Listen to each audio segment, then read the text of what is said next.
Get here, I want to be sure to welcome everyone. We have people, we have someone from Panama, Wow. Gary, who's joining us from Panama tonight. And we have people from California, New York City, the Chicago area, Texas, my home state of Kansas. And then, of course, our local people here in Santa Fe, New Mexico. Actually, it'd be fun to hear where people are from. Oh, hi, Howie. Oh, Yeah. that's fun. Yeah. Yeah. Howard says, hello, Jodi from San Francisco, California. Yeah. If anyone else wants to put in the chat box where they're zooming in from, that'd be fun to know. Yes, it'd be a lot of fun. Howie and I went to school together. We worked on our Ph.D. at California Institute of Integral Studies. So, Oh, yes. wonderful. Oh, and Sherry from the Illinois area. And what's sweet about Sherry is we met in Ireland. We were Oh, both hiking the cliffs of Moher on the west coast of Ireland, and that's where we met. Oh, and my dear friend Sue Dreamer and her daughter Lily from right here in Santa Fe, a very well-known local artist here in town. Yeah, so oh, it's fun. yay. And Gary, he is from Panama, and he'll be showing up if he hasn't already. I see one There Gary he in is. here, so he may be here. Hello. Oh, There he yes. is. Gary says Yeah. new from Panama. Hi. Woo-hoo. It's so much fun. I Yeah. had someone from England reach out today and say, I'm sorry that I can't be there. It's going to be too late. Oh, hi, Barb. Barb, I think, is in the North Midwest. I don't know which state, but we Says went to Wisconsin. Wisconsin. We went to high school together. Oh, wonderful. Yeah. Thank you, everyone, for being here tonight. Yeah, thank you so much. Well, let's get started. People can continue to join us as we go along. I'm going to just start with a little housekeeping. So, hello, and thank you everyone for joining us this evening. It's Friday evening. The structure of tonight's event will first be an introduction. Then we'll do a few readings and from Jodi Lang's new book, Persephone's Pearls. And some interview questions in between there. And then we'll open it up to participants' questions or comments and have some time to discuss. If you have any technical difficulties, feel free to type in your concern in the messenger box. And any questions you have for Dr. Jodi Lang, you can put in the Q&A there or in the chat box. I'll keep an eye on both of those and we will address them at the appropriate time. Yeah, shall I introduce you, Jodi? Well, sure. All right. Dr. Jodi Reneé Lang is an internationally acclaimed and respected author, educator, lecturer, and consultant. Most notably, Dr. Lang is known for her transpersonal model of healing, abuse, and trauma. Since 1979, she has taught, trained, and facilitated thousands on 3 continents in the areas of creativity, healing in non-ordinary states of consciousness, and returning to wholeness and health. Her views, lifestyle, and expertise have been featured on television and radio, at conferences, hospitals, and universities, and in journals, podcasts, and film. Dr. Lang is the topic of a 30-minute TLC show, The Light in Jodi's Eyes. Jodi is warm and playful, inspiring and vulnerable when sharing her own experiences of abuse, life-threatening diseases, and living her worldly dreams. Living in the Sangre de Cristo Mountains of New Mexico, Jodi calls Santa Fe her U.S. home. Please welcome Dr. Jodi Lang and enjoy these first 3 readings from her new book, Persephone's Pearls, Innocence, Betrayal, and One Inspirational Journey to Freedom. Thank you, Jodi. Yes, thank you. And thank you, every one of you who are here tonight. If it weren't for COVID, we'd probably all be out at some party tonight, pre-holiday party. So thank you for sharing it with me tonight and allowing me to share with you. So my book, Persephone's Pearls, I'm going to start with the first chapter, and I'll read from 3 different places in the book tonight. The first chapter is called First Woman to Woman Talk. And I apologize for the glare. I don't have non-glare glasses. It was a late 1974 summer night in Newton, Kansas. It was hot, humid. Mom was in her shorts and a tank top. Her golden hair was pinned off the back of her neck as she sat on the wooden church bench in our living room. And I, only minutes home from work as a cashier at our local Alco, lay across from her on the oversized red velvet floor pillow. In our shared silence, we listened through the open windows of our new home to the cicadas' songs carried on the breeze from the nearby westerly fields. Their buzzing droned in the background, distracting us from the sultry heat of the day as we shared our first woman-to-woman talk.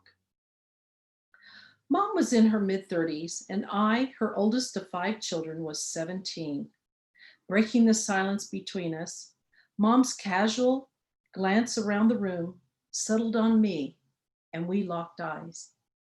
Perplexed, I held her gaze. "When I was pregnant with you," she said, "your dad knocked me to the floor for the first time." "What? You mean he was already hitting you within the first few months of your marriage?" Mom nodded, "Mm-hmm," and lit a cigarette. Exhaling a smoke ring, she said, "I was your age when I married him, and I had you 9 months later." With the heaviness of this information and the mugginess of the air, I was challenged to breathe and remained pretty much speechless. "I didn't know what to do," she continued. "I was scared. All those years of Catholic school, 12 years with the nuns and the priest, I never learned how to prevent pregnancy. I sure didn't learn how to protect myself from being beaten by a man." "Well, what about Grandma? Did you ask her for help?" "No," she shook her head. "But why?" I was ashamed. I was a newlywed, and I didn't want her to know that I had problems. I couldn't tell her my marriage was failing. She had just paid for the wedding and made my dress. Besides, I knew she didn't have any room or money or space for us. "Well, Mom, what'd you do?" I prayed. I prayed that God would make it all go away. I wondered, did she pray that I would have gone away? Even though I prayed, she said, it didn't get any better. There were times when I wondered if I might lose you, have a miscarriage. I was horrified thinking what it must have been like for her all alone, my age and pregnant. I knew all too well what Dad was capable of doing. So that's from the first chapter. Thank you for sharing that, Jodi. Yeah. You know, the choice your mother made to divorce your father, Mhm. and she told you that she was going to die if you stayed, or die if you leave, and that it was better to die by leaving him. Your family lived in constant fear under the same roof as your father. How did you cope with this as a child? Well, I stayed present. You know, we all survive in different ways, and no one way is the right way unless it is the way for us. And then that is the right way. And for me, part of how I could write this book and share with you, the reader, the colors in the rooms, the reticence of my father's breath at times, things like that, is because I was so present in the moment. I have other siblings that had other ways of surviving. I can say now, though, that as an adult of 25, almost 30 years now, I have a spiritual practice that includes meditation, and it is about presence and awareness and compassion. And it's interesting that as a little girl, that's how I survived, but it's how I survived living in fear. Now I stay present and aware, and it's out of a place of compassion, hopefully, as much as possible. So I find that interesting that in both cases, it works for me to stay present. Yeah, definitely. Yeah. Um, when talking about your traumatic upbringing, you wrote, "I wouldn't wish them on my worst enemy." and I would not give up any day of my childhood because I would not be who I am now. Can you talk a little bit about that? Yeah, I've never had anybody who I felt was an enemy, at least in my mind. But I'll tell you, if I did, I wouldn't wish any of those negative experiences on my worst enemy. I also wouldn't, having already gone through it, I would not give one of those experiences up because I would not be who I am today. And, you know, we all have jobs, but not all of us follow our calling. My calling, unlike, many people in this town of Santa Fe who are artists, let's say musicians, sculptors, etc. My job, my calling is to work in the healing field, to teach and heal. And I could not work in healing childhood sexual abuse with people who've been through it, to educate professionals. I knew this was going to happen. I apologize. I'm so sorry. I forgot to turn it off. It's okay. I like when those little things happen. It reminds us that we're all just totally human. Yeah. Don't worry about it at all. So sorry. Yeah. So having not been through it, I wouldn't know it, the experience in the marrow of the beingness of my soul, had I not been through it. It's like I can work with someone who has alcohol and drug addictions, but there is no way I can work with them like someone who has been through those addictions themselves. I feel grateful that I haven't, but had I not been through what I've been through, I wouldn't have the depth of capacity to empathize with people, nor be able to give voice to the nuances of what fear is like for one's life when one is being raped as a child. Yeah. And for that, I'm grateful. I couldn't do the work I do if I hadn't, been through it. And I'm sure when you're working with people who need help healing, it's much easier to trust you, knowing that you've experienced it personally. Yeah. If you could tell your younger self anything, what would you tell her? That I love her.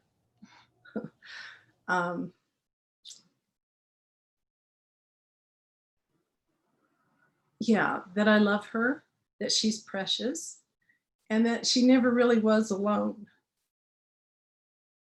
I often felt alone when I was younger. And yet I always had friends around me and I always had family, but I didn't know that they were really there for me or liked me for who I am. And that's what I would want her to know, that she really is loved and she's beautiful. Thank you, Jodi. Mm-hmm. Do you want to go on to your second reading? Yeah. So my childhood dream was to travel Europe. A lot of people want to be somebody. To this day, I still don't want to be anybody. I just want to travel the world. And I'm Barb out there. I know Barb travels a lot. And so we probably share that. But at any rate, my dream came to fruition when I was 23 years old. I went to Europe. And at that time, I went there with my best friend, Katie. So I'm going to pick up in the middle of this, or not in the middle, but a little ways into this chapter called Realizing My Childhood Dream, Backpacking in Europe. At age 23, my childhood dream came to fruition. In June of that year, our backpacks, that would be Katie and me, were meticulously loaded with color-coordinated outfits, toiletries, camera and film, an empty waiting to be filled diary, American Express traveler's check, a map, and a student rail pass. Wide-eyed and innocent, we eagerly boarded the plane with our round-trip ticket, passport, and Let's Go Europe book in hand. We budgeted $15 a day, which covered our lodging, food, local transportation, museum entrances, concerts we attended, and much more. And when I say much more, well, let me tell you about the magic that laced our lives as we traversed by train countless cities throughout 10 continental countries. It all started in London. It was Independence Day in the USA and simply the 4th of July to the rest of the world when Katie suggested we board a train to Wimbledon. Upon arriving, we bought scalper tickets and headed toward the stands. Once inside the grounds, she convinced me to go to the front of the lengthy line, waiting to see the match and speak with the guard on the possibility of letting us enter. As I spoke with the guard, the crowd shouted, "Got in the back of the queue." Well, without knowing what a queue was, I had no idea they were yelling at me. "Oh, sir," I said to him, "we're two American girls who come all the way from the United States to see these American men play. Is there any way you can help us get in there?" He inquired, "Do you have tickets?" "Well, yes," I responded with exuberance. Looking over the crowd, he said, "Well, let me see what I can do." At that time, I motioned for Katie to come. When she got there, he said, "Hold your tickets high so others can see them," and escorted us in. Admittedly, I had never heard of Wimbledon and had no idea where we were or what the big fuss was until we walked inside. There we were, with the crowd roaring and then silent at center court in Wimbledon. We had undeniably just walked into the 1980 final championship match between Connors and McEnroe, which McEnroe won. Later in the day, while in the ladies' room, touted noses and rolled eyes snared glimpses of us primping our youthful bodies, dressed in jean skirt fashion, which was clearly less than country club attire. Britain's finest wives found reason to raise their brows and whisper amongst themselves as we joined them side by side in the club parlor for strawberries and cream. However, the men who accompanied them were charming and engaged us in relaxed conversation. So what I'd like to do now is jump forward in this paragraph and skip over a lot of the fun things we did and just share a little bit further along in this chapter about that experience. We did backpack, and I dated myself very much by saying that we had a camera and rolls of film. Most of us just take our telephones now. Anyway, to continue, meeting fellow backpackers from as far away as Australia and South Africa, with whom we shared train rides, hostels and laundromats, street performances, cruises through the fjords and rivers, and summer snow skiing, opened our eyes to the world beyond the Midwest where we were raised. Diversity of cultures, genders, languages, and food were obvious. It was through exchanging smiles, twinkling eyes, and laughing together with our new friends until our bellies hurt that our unique identities blended into the oneness of the moment. We communed through meals and drink and spoke of future plans for graduate school, getting back later in the year to our first real jobs, and of dreams we had of someday making money. I'm still dreaming about that. One thing that we all had in common was the desire to be in love and in a lasting, loving relationship. Though we were each unique from all over the world in our multiplicity of experiences and seemingly confident in our expressions of life till now, we shared an unspoken and probably an unconscious solidarity in caring for one another. We all had vulnerabilities and insecurities that we kept in check. Each of us was like an individual musical note, harmoniously synthesizing together a soul-arousing symphony. Our shared vitality for life and openness to embracing the unknown was the underpinning trust and playful joy that permeated our shared summer experiences. Thank you, Jodi. Yeah. One of the many parts of from your book that has stuck with me is the language barrier you had to navigate while in hospitals after you had a heart attack in Croatia. You write, "I started thinking and related to the faceless people back home in New Mexico who don't have English as their mother tongue. It doesn't necessarily mean they're not educated just because they can't read signs on the walls, I thought. It means they don't read English. How has your travels helped you shape your understanding of people and people around the world and how we actually are greatly connected? Well, having traveled 49 countries and lived in a few of those, as far away as South Africa and Europe in particular, and Costa Rica,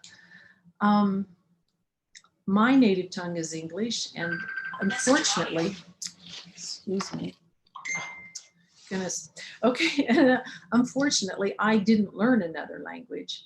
I wish I had. People are always gracious and almost always speak English with me, but I'm very much aware, living here in Santa Fe, how integrated, at least I feel we are through my experiences. But I'm also aware of snickers and whispers sometimes, outside of this place in particular, where, oh, you know, these people aren't speaking English, you need to speak English if you live here, etc.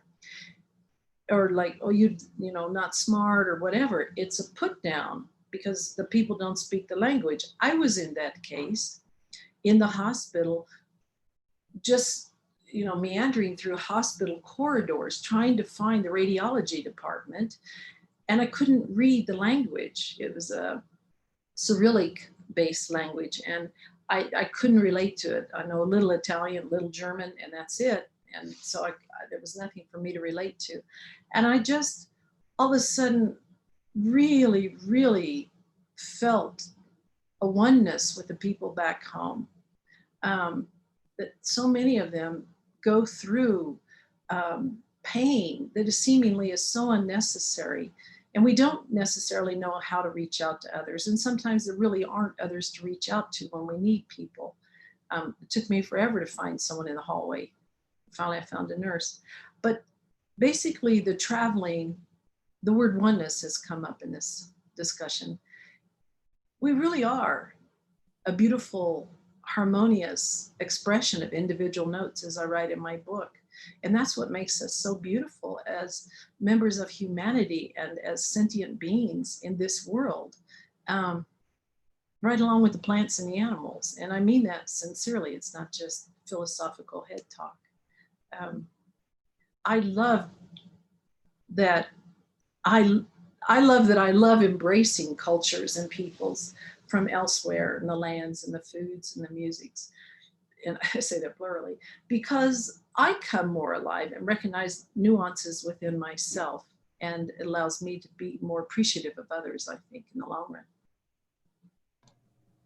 Thank you. Yeah, I love that. Even though you were very alone and really had to navigate a lot of craziness all on your own in Croatia after your intense issues with your heart, but you know, your neighbors took care of you. They saw you and felt for you, and the great relationship you started building with one of your neighbors. Yes, Maria. Maria, yeah. Yes. It's just so heartwarming that you can be anywhere in the world and you'll find those soft humans that are willing to take you in and take care of you. Mm-hmm. Yeah. I've been back to see her and her family a couple times. Oh, and we've traveled some other countries together. And someday I'd like to bring her to the United States. Yeah. Yeah. She's Oh, that's really so wonderful. Yeah. Yeah. Well, shall we get into your The third next reading? Yeah. Sure. So the third reading comes from later in the book when I just turned, I think I'm 27 here. And I'm moving in with my fiance that night. And I feel I have to share some things with him. He was a widower and would probably have still been married, I'm sure, had he not lost his wife in a tragic car accident. So this is my chapter about Frank, my fiance. Breaking my silence and Frank's loving embrace. Was it trust I felt with my fiance, or was it something more? I was to be married in 2 months, and on 24 March 1984, moving into Frank's home. On this night, as I lay in bed with Frank, I surrendered to the free fall depths of his vulnerability. Frank, I said with apprehension, I need to talk with you about something. It was only 6 weeks earlier that he had asked me to marry him. And since that time, I wrestled with my hidden secrets. Do I share it with him? Do I keep it to myself and hope it never comes to light? If I do share it with him, will he not want to marry me? Will he be turned off at having been intimate with me? Not knowing how he would react, I feared that he'd be repulsed or for sure that he wouldn't want to be near me. I did know that the commitment of marriage was important to him. I also knew that I loved Frank differently than I had ever loved anyone in the past. For the first time, I was in love. My love for him transcended this physical plane. There was a felt sense experience of our individual spirits actively indwelling within our relationship. I had fallen in love with this man and his spiritual questing. I was compelled to be open and honest about my secret with him before we married. I didn't want him feeling trapped, like he had to stay with me if my secrets were something he couldn't handle. With trepidation and a knowing that this could mean the end of our relationship, I took a deep breath and looked directly into Frank's eyes. You know, I've told you about my dad and how he beat my siblings and me and our mom, when I was younger. Well, when I was a little girl, when I was 8 years old, my mom went to a PTA meeting and left us home with him. As I recounted that childhood moment, my breathing stopped and my cheeks flushed. While she was gone, I paused and took a slow, deep breath before continuing. He called me into his room and told me to sit next to him on their bed. As I relived this memory, my heart raced and my hands were ice cold. Frank, this isn't easy for me to share with you, I continued, but I feel like I have to tell you before we get married. He held me and listened intently as I spoke without breaking eye contact. Perspiration swelled in my underarms and trickled down the sides of my body. I took another deep breath. Frank, my dad raped me that night for the first time. With these hidden and shameful words spoken, the tears that were held back by my lower lids overflowed and soothed the building heat in my cheeks. Oh, Jodi, I'm so sorry you had to experience that. With Frank's loving embrace and heartfelt words, my veiled pains were no longer mine alone. Frank held me in a way that I wished my mother had held me when she learned of the rapes. With snot hanging from my nose and my body profusely sweating all over him, I wept in his arms.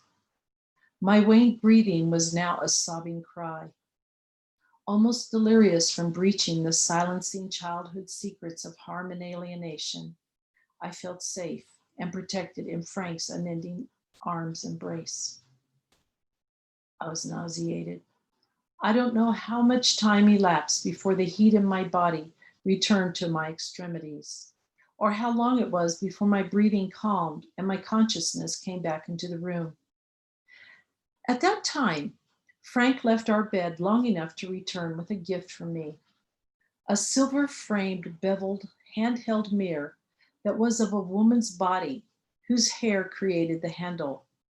He had inherited this heirloom from his paternal grandmother upon her passing, and now he was gifting it to me, his fiancée. Holding me with one arm and the mirror reflecting my puffy-eyed, red-nosed face with his other hand, Frank looked into my eyes and said, Jodi, I want you to see the beauty that I see. That night was the conscious beginning of my healing process. I just want to share with everyone that cover of my book is a close-up of that handheld mirror that Frank gave me that night. And it just seemed like the perfect cover for this book, right along with Persephone and her pearls, pearls of wisdom and everything else. So, yeah. It is perfect. And I definitely made that connection when reading that, I said, oh, I wonder if that's what's on the cover. Excuse me, my throat got dry. Jodi, was writing your book crucial to your personal healing? And do you think that those who have similar trauma will get some healing from reading about your story? Oh, I sure hope so. The feedback so far is that people relate to it, that both men and women have written to me or called me and shared how much they've gotten out of the book, how they can relate to it. I've been more surprised by the men than the women. I thought that about the women, but I didn't realize how much this book also touches men. And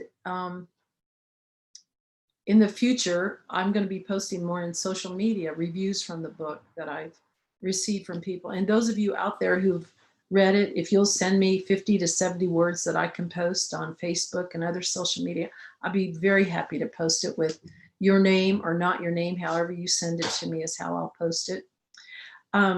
Was it healing for me to write the book? You know, I've been consciously working on this since the moment I broke my silence. Partly with Frank that night, but later when I was in graduate school on my second master's degree, I was studying to be a talk therapist.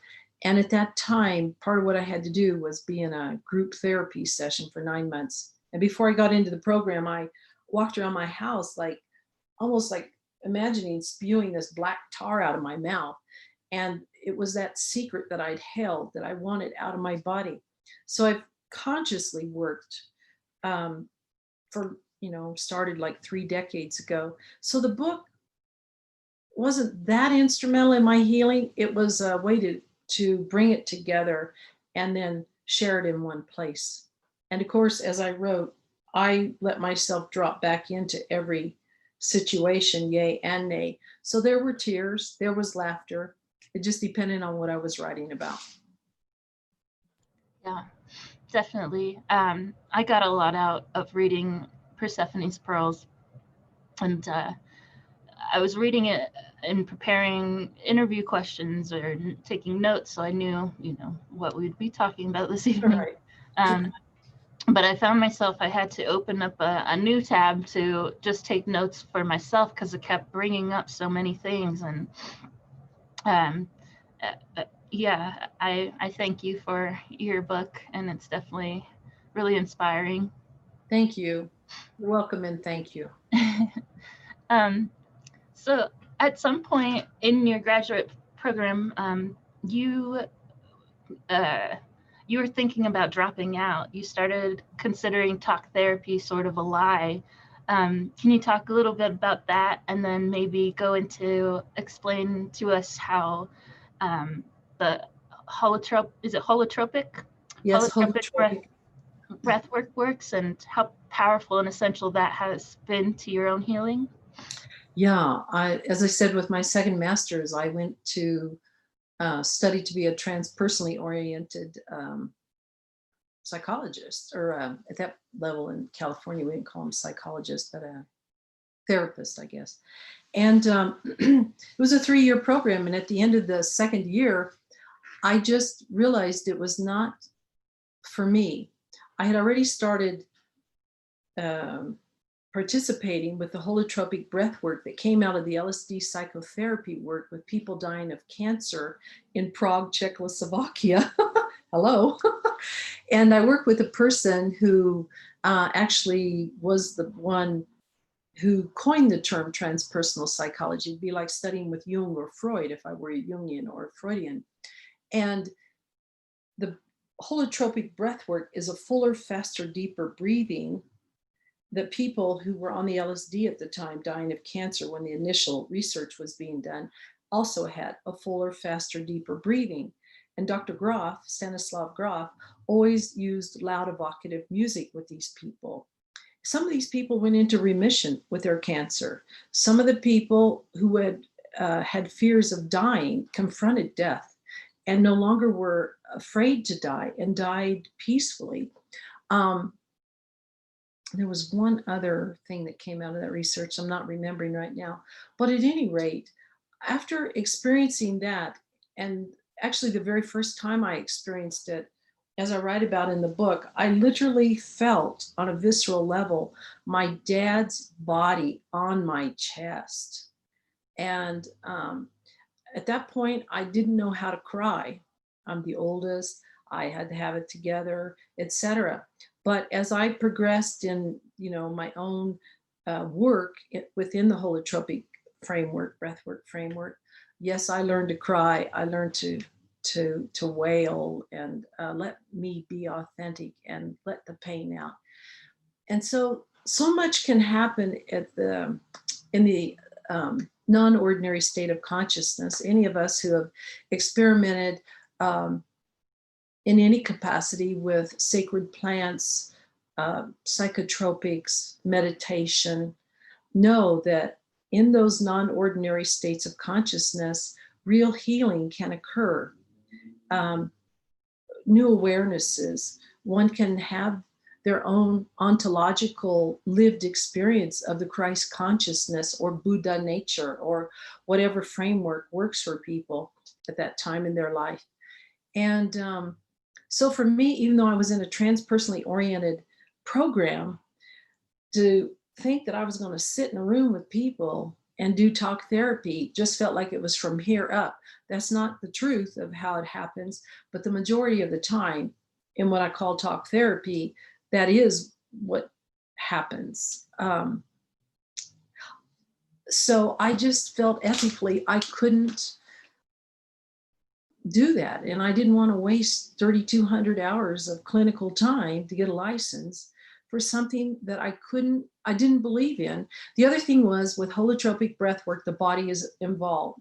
Memories are stored in the body. And when we're licensed, at least in California where I was at the time, you can't touch someone else's body, or at least at that time you couldn't. So I had no other choice but to be ethical and authentic to myself. And I went on to get trained and certified in holotropic breathwork. I'm the first person to take it to the African continent in South Africa. And I facilitate those individually and in group settings in the United States, Europe, and South Africa.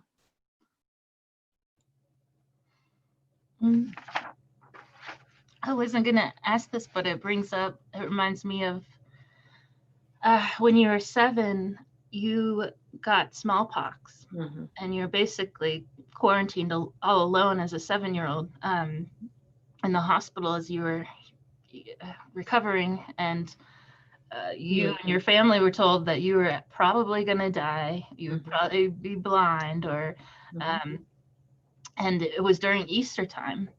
And you said, without conscious awareness of the shamanic death, rebirth, initiation, and healing, I initiated the actions in cleansing and preparing myself for a personal rebirth and resurgence that culminated for me for 3 days later. You've sort of always connected your spirituality with healing, whether it was your trauma or your physical health. They're inseparable for me. Yeah. I'm not someone who relates to the compartmentality, I can't even say it, that we tend to live within in the Western world. We're doing meditation now, we're doing dinner now, we're doing this interview now. It just doesn't work that way for me. I mean, I get it. I do those 3 different things, but I meditate throughout the day, whether I'm sitting at a stop sign or I'm on a walk and staring up at the sky and hoping I'm not tripping on something later, on a rocket below. Again, I think it's the more integrated we are, the healthier we are, the more present we can be. I had someone, Howie can relate to this person, Dr. Stephen Goodman, was one of my professors and a very close friend. He's since passed. And he said to me one day, I totaled a car, my Saab, and he called me at home and he said, when we're not present, we take life into our own hands. That's always stuck with me. I felt I was present, but obviously there was a moment where I wasn't. And I did take life into my own hands. And I thank God that I lived. Yeah. Mhm. I thought it was so cool of your 7-year-old self uh, um, uh, using the holy water at the sink to bless yourself. And then 3 days later, you rose from your bed. Yeah, it's amazing. I went home on Easter Sunday, which is, I always think of the Velveteen Rabbit when I think of my own experience, because I love that story. And Mom had to throw away things that I had touched, so it was, anyway, I think of that story. So when you were younger, I mean, you were raised Catholic. Mhm. You were kind of constantly thinking about the church and gods and how they relate to your life and what does heaven and hell mean. And can you, I think the story of Persephone is really powerful as your introduction to the book. Do you mind sharing Persephone's tale or backstory? Sure, I'll do it briefly. Basically, Persephone is a Greek goddess. Her mother's Demeter. And when she was about 13, 14 years old, she was frolicking with her girlfriends in a field of wildflowers. And kind of like we have around Chama or parts of Kansas in the open fields. And the earth opened, and Hades came up in his chariot and grabbed her, and she screamed, but the earth had already closed. So no one heard her scream, and her girlfriends didn't see her because she had gone off just a little bit. A flower caught her eye. And so she was separated from her girlfriends. So anyway, she's abducted into Hades. And the long and the short is she becomes Hades' wife. Depends on how the myth is interpreted, but basically she was raped. Um, yeah, because again, it was against her will. Well, Demeter, she's the goddess of, in general, new life. We think of her, she's the mother, hearth, home. And she was in such pain and agony, she couldn't find her daughter. All of us could relate to that. Yeah, I mean, if you had a child, you lost a child, and this went on for forever and ever. And finally, because she was the goddess of growth, no animals were being born, no fruits and veggies were growing, no wheat in the Kansas wheat fields, no chilies here in New Mexico. And finally she went to Zeus, and they weren't married, but Zeus was Demeter's, let me say it this way, Persephone's father. And she went to him and she said, look, I'm really angry, and do you know where's our daughter? And Zeus is like, hey, calm down. Hades wanted to marry her. What do you mean he wanted to marry her? Where is she? Well, he said, he asked me for a hand in marriage, and I said, okay. What the hell? Demeter says, what do you mean you said okay? I'm her mother. You didn't talk to me. Your daughter, you didn't even respect her enough, and you let him take her, and no one else knew about it. He said, come on, calm down. He said, I'll send Mercury, another god, a messenger god, down to Hades, and I'll ask him, hey, can she come back up here just to make you happy? Okay, so that's my interpretation, but it's pretty accurate, I think. So Mercury goes down there, and Hades says, oh, it's cool. It's way cool. And yeah, if she wants to go back and be with her mom, if that makes her mom happy and it makes her happy, then that's cool. But hey, Mercury, the fruit of Hades is the pomegranate.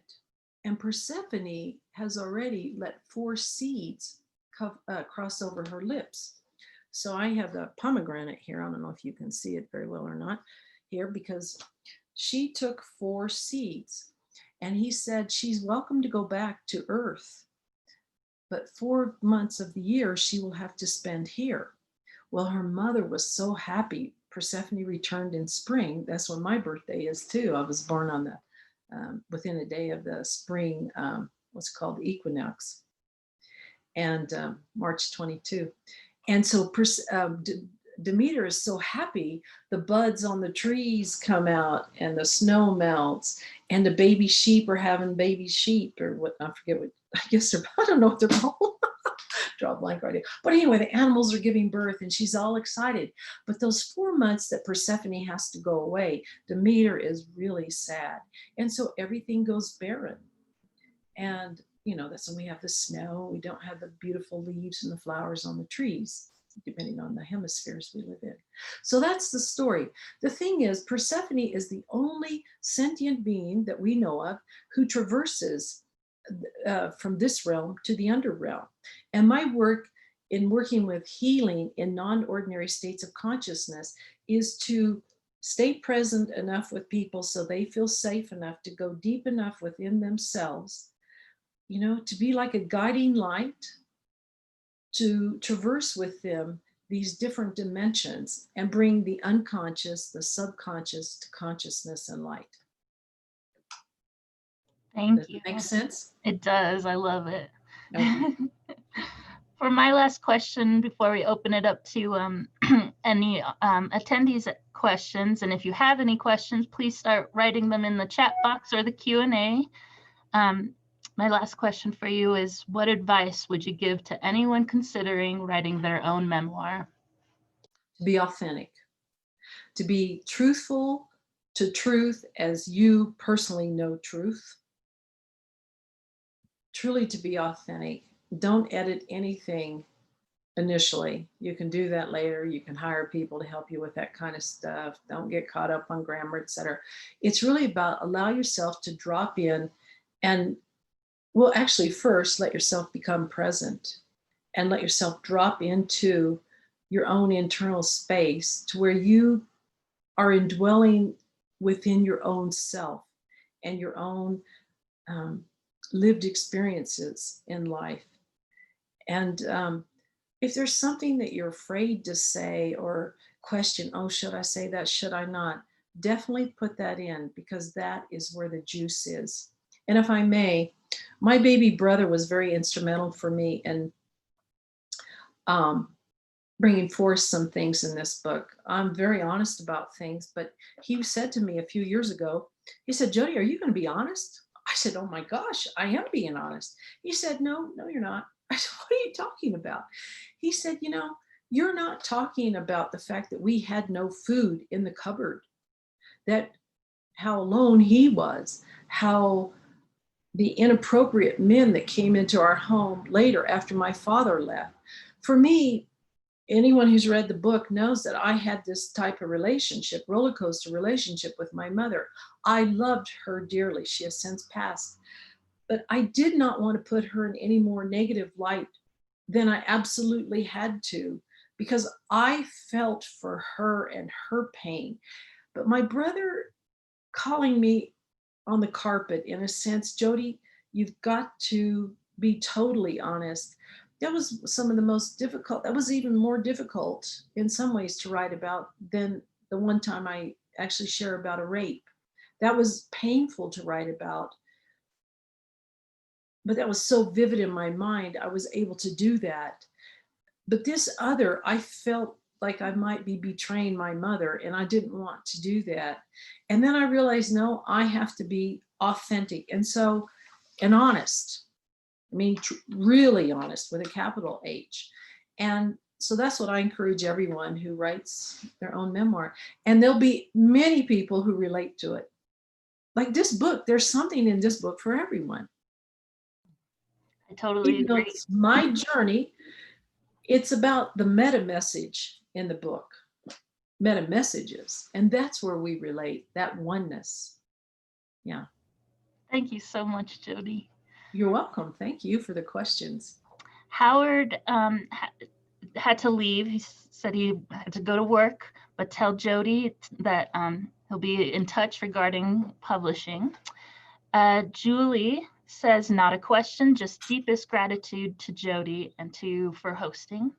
Well, I'd like to say hi to Julie right now. Julie's another one of my dear Sangha sisters, and another beautiful being, international being who lives here in the States now. So hi, Julie. Thank you, Julie.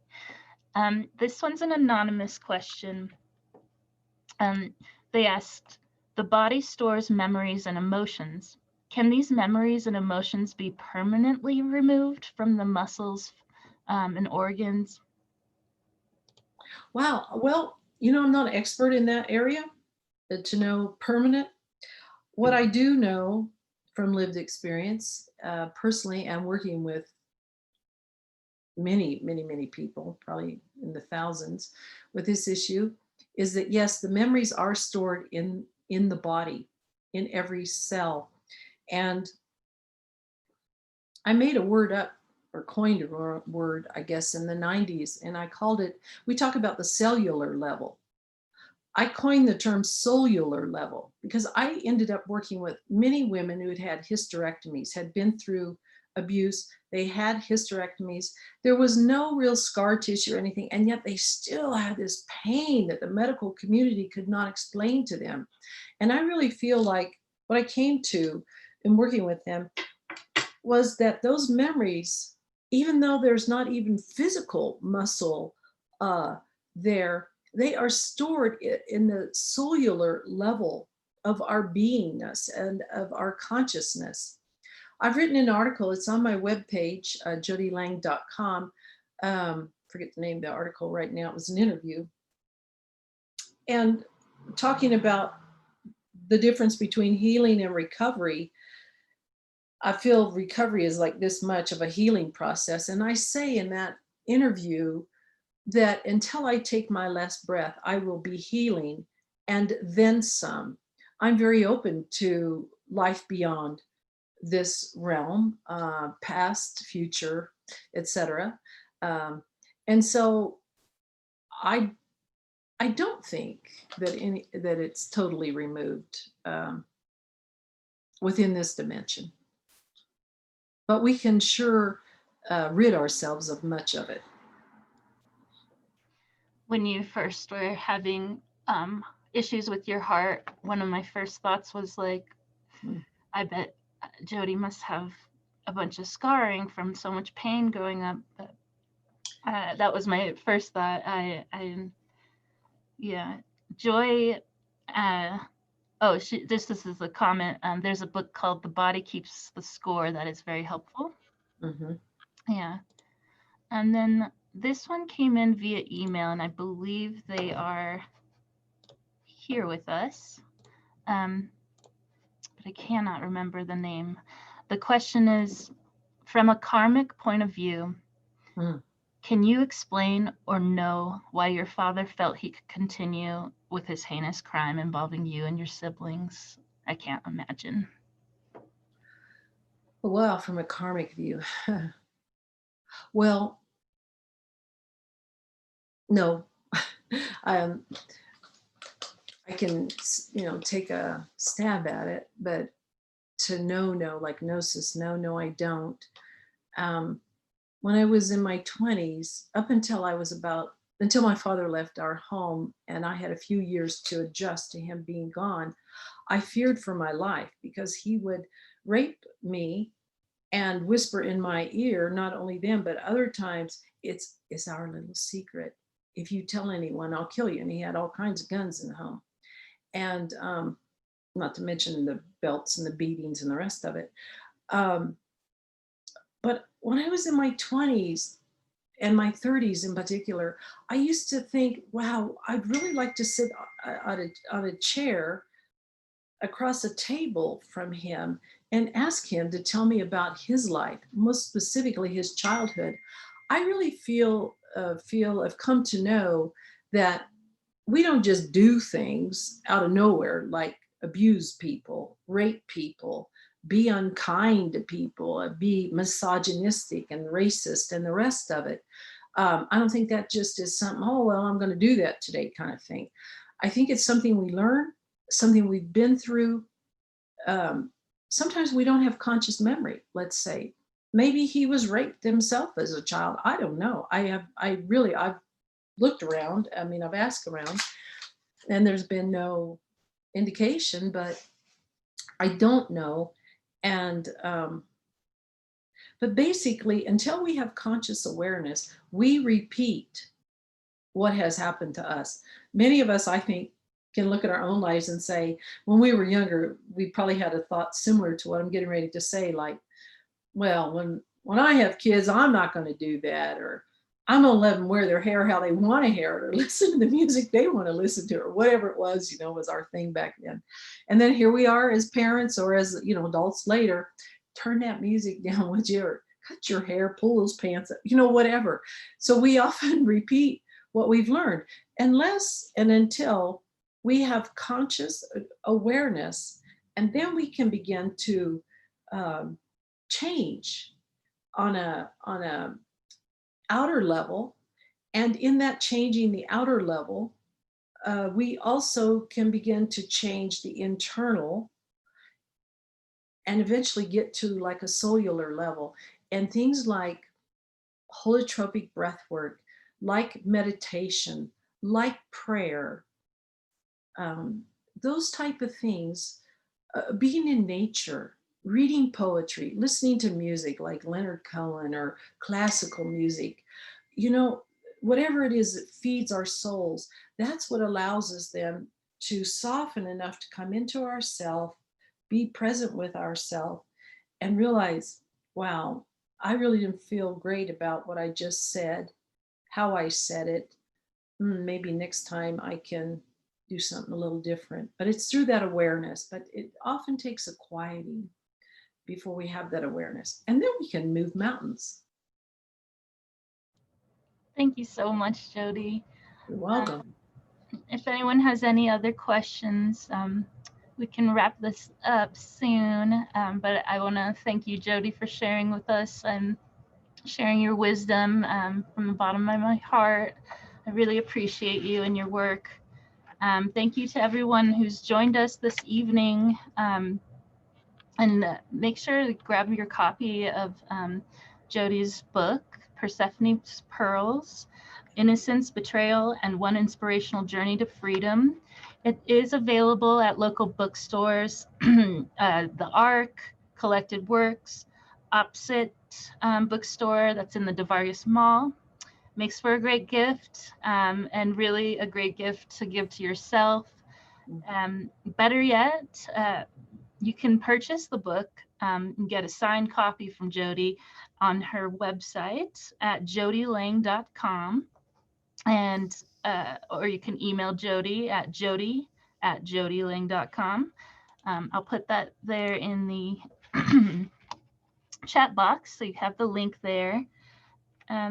Yeah, definitely make sure you get your own signed copy.